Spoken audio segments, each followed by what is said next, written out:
Hello everyone, আসসালামু আলাইকুম। আশা করি আল্লাহর রহমত অশেষ রহমতে আমিও ভালো আছি, আপনারা সবাই ভালো আছেন।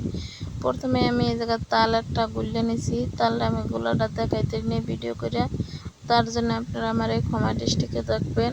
আমি প্রথমে বলে লইতেছি, আমার বয়সে ভুল ত্রুটি তুলে সবাই ক্ষমা দৃষ্টিকে দেখে আমার ভিডিওটা লাইক কমেন্ট সাবস্ক্রাইব করবেন। এই জায়গায় আমি তালের পিঠা লেগে নারকেল নিছি, দুধের গুঁড়া নিছি, চিনি নিছি, তাল জাল দিয়ে আমি ফ্রিজে রেখে দিয়েছি, ফ্রিজের তো নিয়ে নিছি। 2 কাপ চালের গুঁড়া দিয়েছি, আর লগে আমি 1 কাপ ময়দা মিশিয়েছি। মিশানোর পরে যে আমি মাপ মতন আমার চিনি নিতে আসি, চিনি নেওয়ার পর দুধের গুঁড়া নিতে আসি। নেওয়ানোর পরে এই জায়গায় আমি ভালো করে মিক্সচার করে নিতে আসি দুধ, চিনি আর চালের গুঁড়া।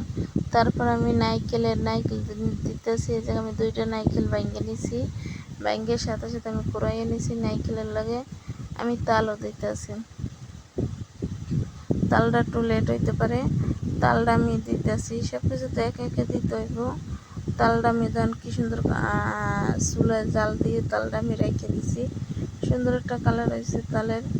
এই জায়গায় তালগুলো আমি দিয়ে একবারে হাতের আন্দাজে আমি হাতে ছিঁড়ে পানি দিয়ে এই জায়গায় আমি আগে তাল, চিনি, নারকেল, দুধের গুঁড়া সব একবারে আমি মিক্সার করার পর আমি লবণ দিতেছি। আগে লবণ দিই নেই, মনে ছিল না ঠিক মতন। তারপর আমি পানি হাতের দিয়ে আমি ছিঁড়ে দিতেছি, কারণ পানি যদি বেশি হয়ে যায়, এই কারণে আমি পানি প্রথম হাতে অল্প একটু দিয়ে ছানতেছি। বেশি পানি দিলে তো হলে সমস্যা হয়ে যেতে পারে, কেদা কেদা হইতে পারে। এই জায়গায় আমি অল্প হালকা পানি দিয়ে ছানার পর এই জায়গায় দিতেছি কালো জিরা বলে পিঠার অনেক একটা উন্নত, অনেক একটা সুন্দর লাগে।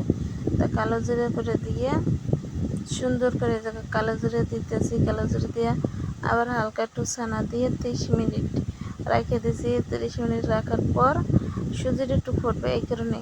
তারপর আমি চুলায় গেছি, চুলায় যে আমার তেল গরম হয়েছে, তেল গরম পর আমার সুজিটা এত সুন্দর ফুটছে বলার মতন না। যাই হোক, এই জায়গায় আমি একটা করে বড়া ভাজা নিতেছি, বড়াগুলো দিতেছি। আমার তেলটাও কিন্তু খুব গরম হয়েছে, দেওয়ানোর সাথে সাথে দেখুন তেলটা কি সুন্দর ওয়ালকাইতেছে। তো এই জায়গায় আমি একটা করে বড়া সাজাই নিতেছি। এর ভিতরে আমার নিজের ঘরের কাজ করতে অনেকটা ফিল লাগে, অনেক সুন্দর একটা আনন্দ লাগে নিজের ঘরের কাজ করলে। আর দূর প্রবাসে এত কাজ করি, তারপর মনে কোনো আনন্দ লাগে না। আর দেখেন আমি এই জায়গায় পিঠা বানাইতেছি, নিজের ঘরে হালকা পাতলা কাজ করতেছি, নিজের যেন একটা আনন্দটাই এসে অন্য কাজে যেন না, এটি আমি নিজের কাজ করি। যাক, ভিডিও বানানোর ভিতরে আমার পার্সোনাল কোনো বিষয়ে কথা বলার জন্য যদি ভুল টুল হয়ে থাকে কথায়, তাহলে সবাই ক্ষমা দৃষ্টিকে দেখবেন। আচ্ছা, এই জায়গায় আমি পিঠাগুলো বাচ্চা নিতেছি। বাইরে এডি দিতে তো এত সময় লাগে, আগে তো জানা ছিল না। যাক, আমার কোরেডি দেওয়া হয়ে গেছে 10, আরও মনে হয় 2টা দিতে হইব। একটা করে তো একটু দেরি হইতে পারে। দেওয়ানোর পর আমি খুন্তির সাহায্যে আবার একটা মনে করেন উল্টেই নিতেছি, ওই পিঠ কিনে আমার পড়ে যায়। তেলটা কম হয়েছে, তো কম তেলে কম জিনিস ভালো, বেশি তেল আবার বেশি জিনিস ভালো। তো আমি তেল কমাইয়ে দিছি পিঠা ভাজার লাগিয়া। এই জায়গায় দেখেন আমার একটা করে উল্টে দিতেছি, আর এই জায়গায় আমার ভাজা হইতেছে। এদিকে বাতাস হইতেছে, বাতাসে ধুমা হইতেছে। মানে 2 দিন ধরে বৃষ্টি হয় না, বৃষ্টির কারণে হালকা বাতাস হইতেছে ঠান্ডা। এই বাতাসে মনে করেন প্রচুর চুলায় মনে করেন লাকড়ি জ্বলে না, এত পরিমাণ ধুমা করার কথা না। যাক, আমার পিঠাগুলো আস্তে আস্তে আমি উল্টেই দিতেছি। পিঠাগুলো এত সুন্দর কালার হয়েছে, অনেক সুন্দর কালার হয়েছে পিঠাটি। তো পিঠাটি কার কার পছন্দ হয়েছে সবাই লাইক কমেন্ট সাবস্ক্রাইব করবেন আমার আইডিটা। আপনাকে উৎসাহে আপনারা যদি আমার ভিডিওটা না দেখেন না এসে, তাহলে আমি ভিডিও বানাম আপনাকে ভালোবাসায়। রহমত আল্লাহ উপর আল্লাহ, নিচে আপনারা আমার বন্ধুরা সবাই আমার ভিডিওগুলো দেখবেন। আপনাকে ভালোবাসায় আজকে আমি এই পর্যন্ত আইতে পারছি। আপনারা যদি না ভালোবাসতেন তাহলে আজকে আমি এই পর্যন্ত আইতে পারতাম না। তো সবার কাছে অনুরোধ রইল, সবাই আমার ভিডিওগুলো দেখে কমেন্ট জানাইবেন। যাক আমি এইভাবে এক খোলা বাজ্যা নিয়েছি, ফিরে আবার আমি পিঠাগুলো দিলাম, ওইটি আর ভিডিও করতে পারিনি।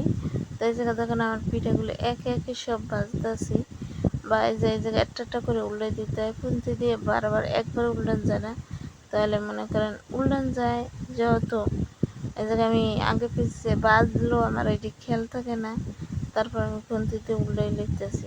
পিঠা তো উল্টে নিয়ে লাগলে আর কেউ কুড়াইতে নিচে লাগিয়ে ফেলে, কিচ্ছু করার নেই। তাই একটা করে আমি উল্টে নিতেছি, নেওয়ার পর আমি তারপর একটা চামচের দ্বারাই আমার পিঠাগুলো গেছে, আমি চামচের দ্বারা পিঠাটি উড়াইতেছি। এই এক চামচ এভাবে 2 চামচ করে আমি পিঠা দ্বারা উড়াইতেছি। আমার পিঠার দ্বারা উড়ে নইলে সবাই পিঠাটি আস্তে আস্তে উড়ে নইলে এরপর আবার মনে করেন এক খোলা দিতাম যাতে আমার পিঠাটি ঠিক মতন হইতো। তাই এই জায়গায় যাই হোক, এরপর আমি আল্লাহর কাছে অনেক শুকরিয়া, আলহামদুলিল্লাহ, এত সুন্দর পিঠা আমি প্রথম বাজার লাগে হাজার হাজার শুকরিয়া। আমি কোনোদিনও আমি ভাবতে পারি নাই হে আগের মতন তালের পিঠা আমি খামো বা বানামো। আমি এতটা খুশি হয়েছি, উপরে আল্লাহ নিচে আমি সব কিছু নিচে জানে। আল্লাহ হাফেজ।